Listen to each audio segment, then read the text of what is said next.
So Q3 of 2025 is in the books, and the most hated bull market rally continues. Stay tuned.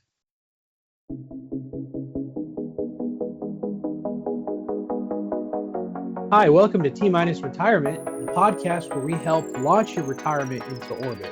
I'm Jay Cole. And I'm Dustin Watts.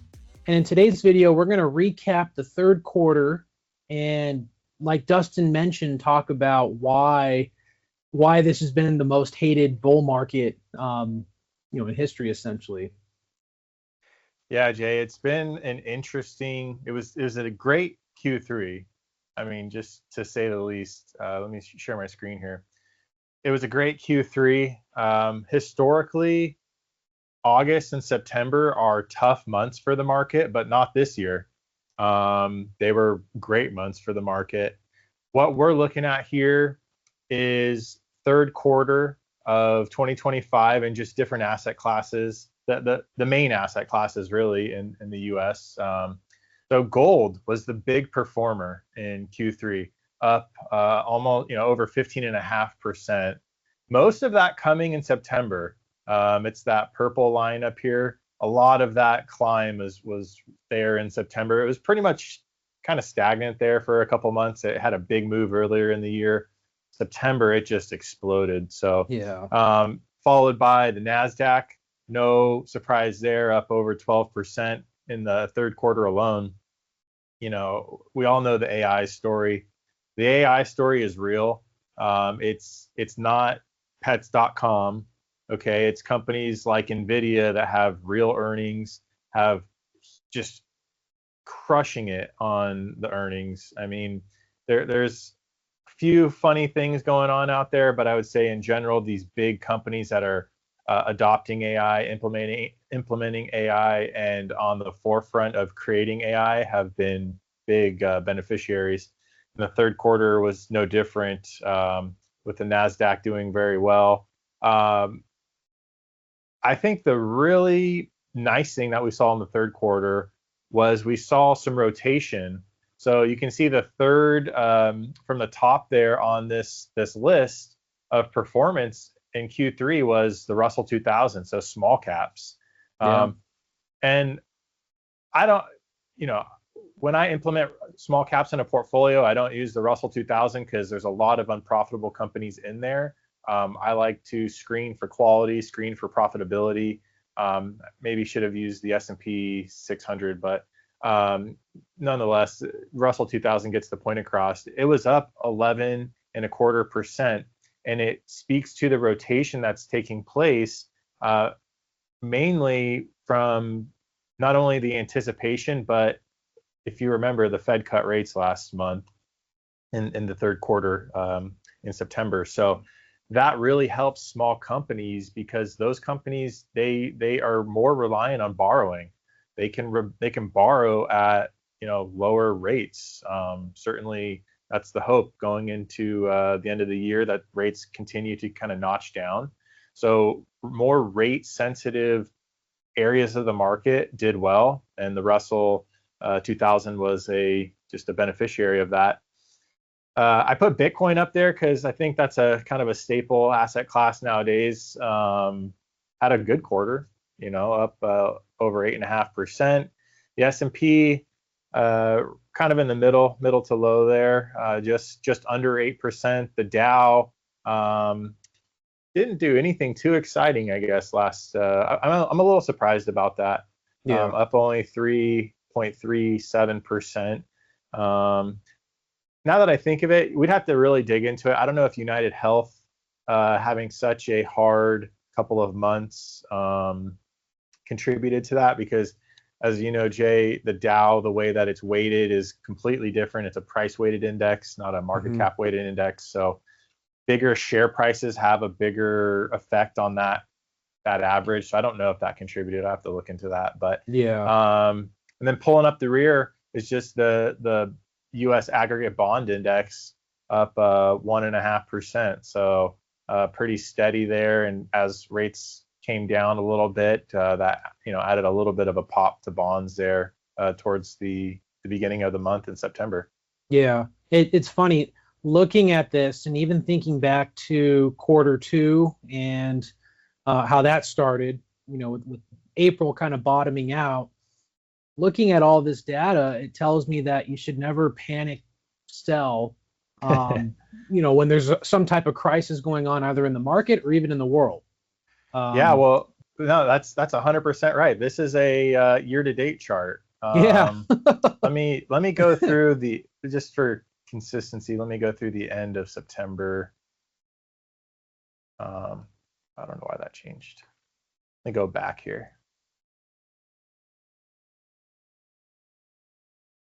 So we'll go with like the first business day of the year through the end of the third quarter. I mean, gold just crushing it, Yeah, up well, that's 45%.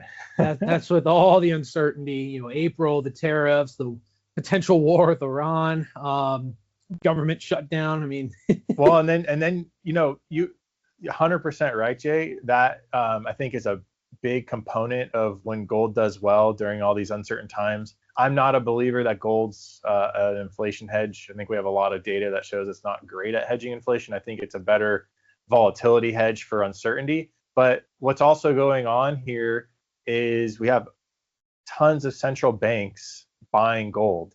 yeah, I saw a chart earlier today actually, and Poland was the number one buyer. I think it was year to date was the number one buyer of gold for their central bank by a big margin. China was in the top five. There's a couple other small countries, but yeah. So gold's had a great year. But to your point, this was the April, tariff tantrum there. I think they're coining it. yeah, So that was the sell off. And okay, yeah, it wasn't a fun couple of months. We hope people didn't panic sell. I know none of our clients did, but if you did, then it's been really hard to get back into this market with the Nasdaq up year to date 17.5%. The S&P 500 up about 14%. Bitcoin's had a good year. The Russell's had a good year. Even bonds.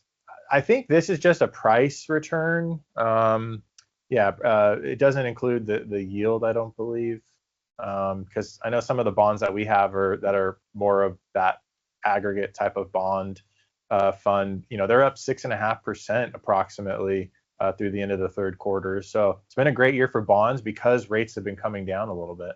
yeah,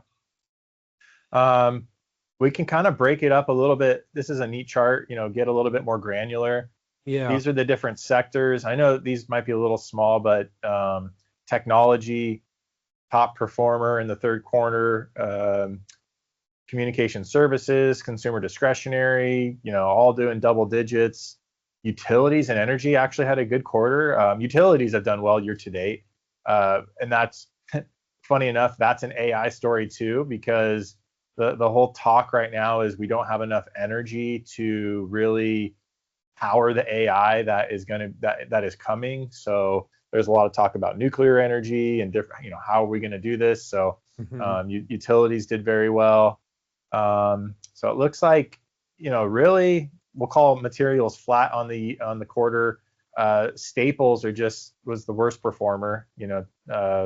Toilet paper and toothpaste, I guess, were the worst performer for the quarter. But the things everyone needs. yeah, well, I think that just shows the story that people, when they're putting money to work in the market, they're putting it into the areas that are just seeing exponential growth, and that's certainly technology. We all need toilet paper and toothpaste, and all those companies will be around, but I guess it just wasn't their quarter. Yeah. Just curious here, we can kind of look. We'll look year to date real quick.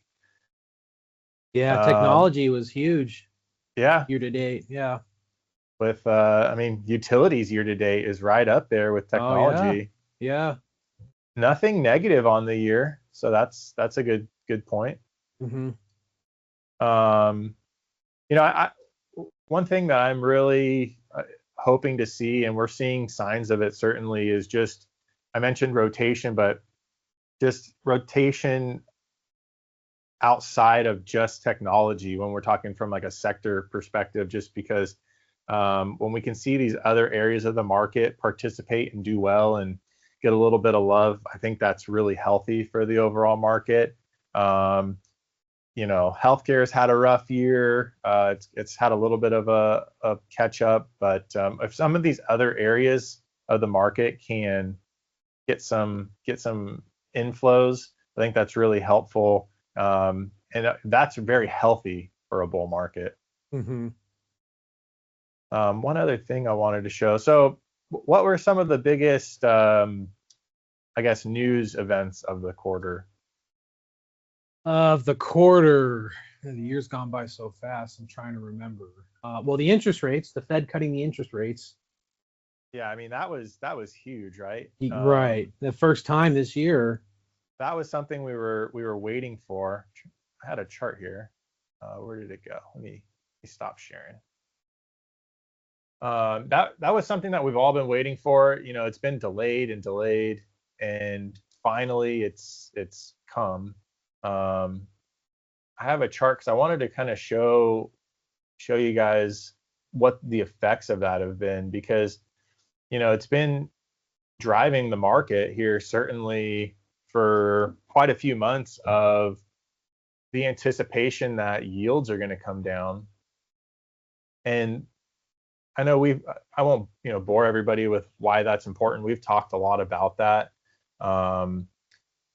It certainly helps like the housing sector. The housing has had a tough year, or tough probably A year, couple of years. years. Yeah. Anybody who's tried to get a mortgage, it's not easy. But even housing stocks have been challenged. But all that's to say, with the anticipation of rates coming down, those areas have picked up a little bit. But more, for a lot of viewers, that have fixed income in their portfolio, it's finally a year where you're seeing positive returns. Because in 2022, if you remember, it's not that long ago, it's like fixed income just got crushed, Mm-hmm. unless you were super short.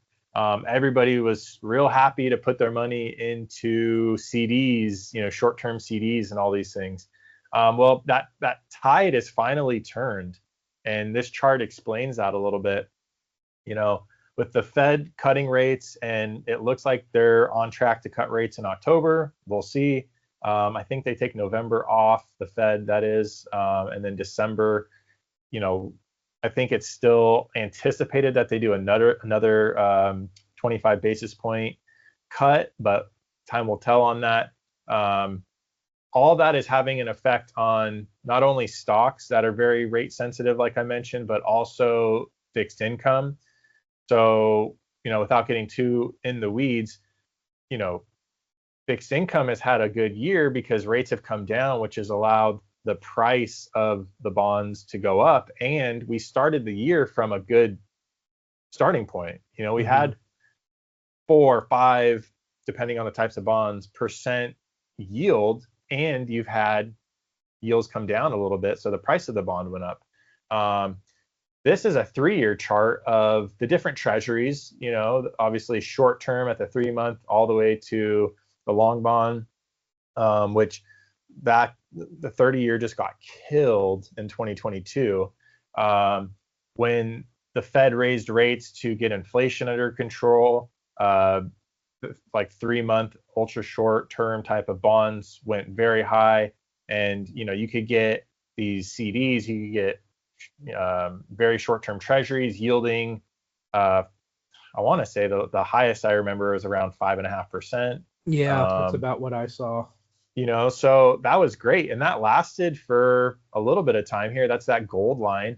And since rates have come down and come down, and that has switched. And again, the Fed controls the short part of the yield curve. They don't control the long, the 10-year, the 30-year, anything like that. That's all the markets and growth expectations and things. So now we're kind of in a situation where I think we have something like, as an economy, $7 trillion plus of money market funds, where yields are coming down. We've got CDs. I've got clients, who have CDs that are asking what to do with that money, because those yields are now under 4, from what I've heard. And some of that money, I think, will flow into the equity market, into the bond market, because these ultra short rates, they're now, this is showing 4%. So there's going to be some different things to do to get yield as this 3-month treasury rate and short bonds start to come down. Yeah. Things normalize a little bit. So that was really, I think, the highlight of the quarter, because that was really really just something that the market was wanting from the Fed, was a rate cut. And it just wasn't certain with all the things going on and politically and everything else. It just wasn't certain if that was going to happen or not. And so for that to happen, we had earnings just continue to crush it. We've had a lot of economic data points holding up. Labor market got a little softer there in the third quarter, which helped the Fed, gave them some kind of cover to cut rates. All of that, I think, really came together to provide a good third quarter, which we outlined there. Yeah. And seeing all of that and going back to the chart where you broke down the specific sectors that have done over the past quarter and past year, I think it also shows how it's important to have a diversified portfolio so you capture a lot of that instead of just having it all concentrated into one type of sector. If you had everything in gold, yeah, you would have done great this year, but if you didn't, you missed out on that. So at least having a little bit of a sector incorporated into the rest of your portfolio helps to ensure some type of, catching some type of that growth. Yeah, absolutely. I mean, unless you know what the top sector is going to be for the quarter, I think that's, the right approach to have, because it's obviously near impossible to know. I think having good quality, good, you own good companies, low debt, paying dividends, you have your tech exposure, you have, some alternative exposure. If you're in a place in life where you have fixed income, you have a good mix there. That is a portfolio in a year like this that's doing extremely well, because it's catching all these different areas. It's catching that upside growth that we've got. And now that we head into the fourth quarter, which tends to be a good quarter for markets, they don't call it a Santa Claus rally for nothing. If we have rates come down just another click down, and the economy holds up like it has been, and earnings continue to do well, we should be able to cap the fourth quarter in 2025, ended on a high note, which I know we're all hoping for. Yeah. Well, you'll be hearing from us come January. Yep. We'll be putting out another video with the Q4 and annual update shortly after. But we hope that you enjoyed the video. If you did, please like, subscribe, and we can't wait to see you in the next video. Take care.